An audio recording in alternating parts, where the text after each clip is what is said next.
నమస్తే, నేను మీ జర్నలిస్ట్ రవిచంద్ర. ప్రస్తుతం ఆంధ్రప్రదేశ్ రాష్ట్ర రాజకీయాల గురించి, కాంట్రవర్సీల గురించి మనతో మాట్లాడడానికి వైసీపీ నాయకురాలు పుణ్యశీల గారు అయితే ఉన్నారు. మేడం నమస్కారం. మేడం నమస్తే అండి. గతంలో గౌతమ్ అదాని, జగన్మోహన్ రెడ్డి గారు కలిస్తే రాష్ట్రం మొత్తం కూడా విధ్వంసం అవుతుంది, ఉన్నటువంటి వనరులన్నీ కూడా అదానికి కట్టబెట్టే ప్రయత్నం జగన్మోహన్ రెడ్డి గారు చేస్తున్నారన్నారు. అయితే నిన్న అదాని ఆయన కొడుకు ఇద్దరు కూడా చంద్రబాబును కలిశారు. అది అభివృద్ధి కోసం అని చెప్తున్నారు. ఎలా చూడాలంట?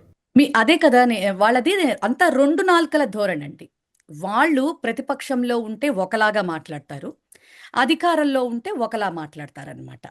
ఇప్పుడు మీరు ఎన్నికల్లోనే మీరు చూసుకోండి, జగన్మోహన్ రెడ్డి గారు చేసినటువంటి పథకాల వల్ల ఇచ్చినటువంటి డీబీటీ నాన్ డీబీటీస్ ద్వారా ఇచ్చినటువంటి అమౌంట్స్ వల్ల రాష్ట్రం శ్రీలంక అయిపోతుందని చెప్పారు.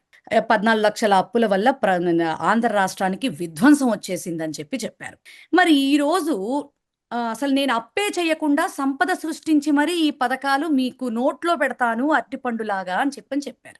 కానీ ఈరోజు ఏమైంది? 18 నెలల కాలం గడిచిందో లేదో, మీరు లిటరల్లీ 2,51,135 కోట్ల రూపాయలు మీరు ప్రతి మంగళవారం కూడా 3,000, 4,000 మీ అవసరాన్ని బట్టి మీరు అప్పులు తీసుకుంటమే కాకుండా అవి ఏం చేస్తున్నారో కూడా తెలియకుండా, వెళ్ళిన ప్రతి చోట, వెళ్ళిన ప్రతి సభలో కూడా మీరు ఎంత నిస్సిగ్గుగా డబ్బులు లేవు, ఖజానా ఖాళీ అని మాట్లాడుతున్నారు. సమర్థుడైనటువంటి ముఖ్యమంత్రి అలా మాట్లాడ్డు. ఇది మనం నోట్ చేసుకోవాల్సినటువంటి విధానం. ఎందుకంటే ఆయన 19లో దిగిపోయేటప్పుడు కేవలం ఖజానాలో 100 కోట్లు మాత్రమే పెట్టి ఆయన దిగిపోతే, నేను అసమర్థుణ్ణి అని డప్పాలు కొట్టుకునేటటువంటి మాటలు బయటకు వచ్చి జగన్మోహన్ రెడ్డి గారు చెప్పలేదు. ఆయన ఏంటో చేసి చూపించాడు.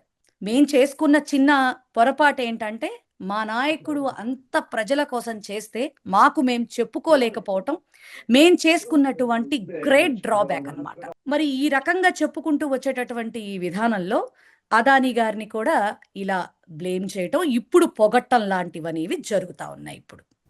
Thank you madam.